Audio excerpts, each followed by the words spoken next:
संघ प्रमुख मोहन भागवत बारां प्रवास पर हैं। आपको पता ही है, कल पहले दिन बारां की संस्था धर्मादा धर्मशाला में प्रांत के प्रचारकों के साथ उन्होंने बैठक की थी और कल बैठक के दौरान संघ प्रमुख मोहन भागवत ने कहा कि सज्जन शक्ति के माध्यम से संगठित एवं अनुशासित समाज शक्ति खड़ा करना संघ के शताब्दी वर्ष का मूल लक्ष्य है। हमें शताब्दी वर्ष उत्सव के रूप में नहीं मनाना है। डॉक्टर साहेब ने संगठित, सबल और अनुशासित हिंदू समाज का जो स्वप्न देखा था उसे शताब्दी वर्ष तक पूर्ण करना हमारा ध्येय है। बारां विभाग के विभाग संघचालक रमेश चंद्र मेहता ने बताया कि मोहन भागवत ने बैठक में सभी जिला एवं विभाग प्रचारकों से चर्चा की। शताब्दी वर्ष के निमित्त कार्य विस्तार की योजना और कार्य के सुदृढ़ीकरण पर विस्तार से चर्चा मोहन भागवत ने की है। बारां के प्रवास पर मोहन भागवत हैं। दरअसल 4 दिवसीय बारां का प्रवास है उनका। आज रियासत कालीन मंदिर प्यारे राम जी पर जाने का कार्यक्रम है। 3 शताब्दी पुराना है ये प्यारे राम जी मंदिर का इतिहास, और जहां पर मोहन भागवत जाएंगे 350 वर्ष पूर्व समीपवर्ती मध्य प्रदेश के वैराग्य धारण कर बारां आए थे महंत प्यारे राम जी। मंदिर में अनंत भगवान की प्रतिमा स्थापित कर 3 परकोटे वाले विशाल मंदिर का निर्माण करवाया था।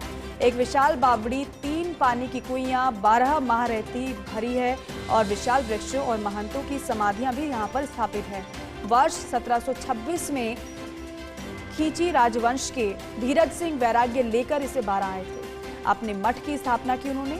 कई वर्षों पर आज कई पर्वों पर आज भी तोप चलाने की परंपरा यहां पर कायम है और यहां पर संघ प्रमुख मोहन भागवत पहुंचेंगे। उनका यहां जाने का कार्यक्रम है और हमारे सहयोगी डिंपल शर्मा हमारे साथ फोन लाइन पर है। डिंपल, मोहन भागवत का 4 दिवसीय बारां का प्रवास तो बेहद अहम है, हर दिन अलग अलग कार्यक्रम भी है, लेकिन जरा कल की जो बैठक उन्होंने ली है उसको लेकर अपडेट करिएगा और आज के कार्यक्रम को किस तरीके से देखा जाए कि जब वो पहुंचेंगे एक जगह स्थान पर, वहां पर तो मौजूदगी रहेगी, लेकिन इसके अलावा भी बैठकों के लिहाज से क्या कार्यक्रम रहेंगे? देखिए, बिल्कुल दीपिका, संघ प्रमुख मोहन भागवत 3 दिवसीय बारां दौरे पर है और 2 तारीख को पहुंचे थे। वो जो बारां है वो वहाँ प्रवास पर पहुंचे थे और राजस्थान में दूसरा दौरा है इनका कुछ ही दिनों में। और कह सकते हैं कि जब संघ प्रमुख मोहन भागवत कल भी जब ये पहल आए थे तब भी उनके जो कार्यकर्ता हैं उनसे मुलाकात को लेकर जो लक्ष्य है उस लक्ष्य से यहाँ पर पहुंचे थे। बारां पे हाड़ौती के क्षेत्र में दौरा है और खास बात ये भी है कि आने वाले समय में, क्योंकि 2025 में शताब्दी वर्ष है संघ का, 100 साल पूरे हो रहे हैं, तो उसको लेकर भी चर्चाएं कई करनी है। और ये नियमित दौरा है जो संघ प्रमुख मोहन भागवत है, कोई राजनीतिक दौरा नहीं है या फिर किसी उद्देश्य से नहीं है। जब भी संघ प्रमुख मोहन भागवत किसी जगह पर पहुंचते हैं तो जाहिर तौर पर वहाँ के जो कार्यकर्ता हैं, संगठन के जो लोग हैं, वो उनसे मेल जोल करते हैं। और जो संघ प्रमुख मोहन भागवत है वो स्वभाव से थोड़े ऐसे हैं कि जब भी वो कहीं जाते हैं तो मिलना जुलना सभी से होता है और प्रदेश के जो नेता है, दिग्गज नेता है, वो भी उनसे मिलने पहुंचते हैं। और जैसे ही कल वो आए थे तब उनका स्वागत किस तरीके से किया गया था, वहां पे उन्हें श्रीफल भेंट करके अभिनंदन किया गया था। और ये कहा गया था कि जो उनका दौरा है वो धार्मिक स्थलों पर जाने का भी रहेगा। और जब भी आपने देखा होगा संघ प्रमुख मोहन भागवत जब भी किसी दौरे पर जाते हैं तो वहां पर किसी धार्मिक स्थल का दौरा जरूर करते हैं, किसी मंदिर जरूर जाकर आते हैं।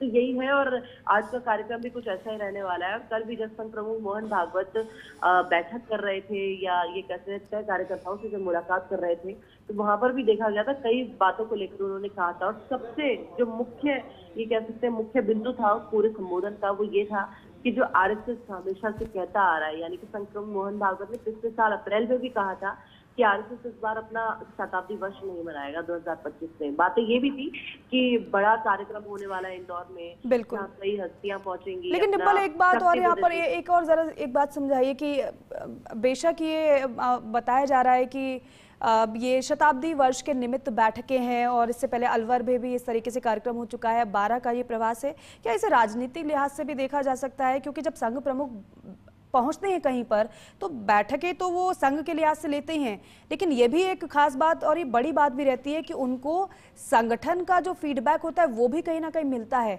और ग्राउंड का फीडबैक, इससे कोई इत्तेफाक अगर कहेंगे तो ये गलत नहीं होगा कि यहाँ संघ प्रमुख मोहन भागवत के पास हर वो फीडबैक होता है जो बीजेपी के लिए बहुत ज्यादा महत्वपूर्ण हो जाता है।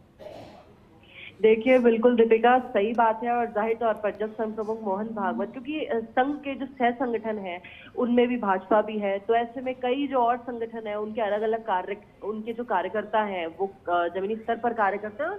मुख्य रूप से जो आरएसएस का लक्ष्य है 2025 तक, और उसी बात पर मैं आऊंगी, क्योंकि देखिए संघ प्रमुख मोहन भागवत ने कल अपने संबोधन में जब कार्यकर्ताओं से उन्होंने बातचीत की, जब वहां पे मुलाकात की, तो उन्होंने ये बात कही है कि आरएसएस अपना शताब्दी वर्ष इसलिए नहीं मना रहा है क्योंकि कुछ लक्ष्य हैं जो आरएसएस के निर्धारित हैं। उस लक्ष्य तक 100 साल में पहुंचने का लक्ष्य उन्होंने रखा था, और उसी लक्ष्य तक पहुंचने के लिए अगर वो लक्ष्य पूरा हो जाता तो ऐसे में कोई शक्ति प्रदर्शन आरएसएस को नहीं करना है। अभी कुछ एक उपलब्धियों का ढिंडोरा नहीं पीटना चाहता आरएसएस, ये संघ प्रमुख मोहन भागवत का कहना है। और जब वो लक्ष्य पूरा हो जाएगा तो उन उपलब्धियों का जिक्र करते हुए भी संघ प्रमुख मोहन भागवत ने कहा कि अभी यहीं तक सीमित नहीं है, आरएसएस का और विस्तार करना है। और देखा गया था पिछले दिनों में भी आरएसएस को किस तरीके से कैसे देखा गया है, युवा ज्यादा जुड़े हैं। युवा जब राम मंदिर कार्यक्रम हुआ था, प्राण प्रतिष्ठा कार्यक्रम, उसमें भी कितने युवाओं को जोड़ा गया था। तो आरएसएस ने पिछले कुछ समय में इस तरह से ग्रोथ की है जैसे पहले नहीं सोचा जाया करता था।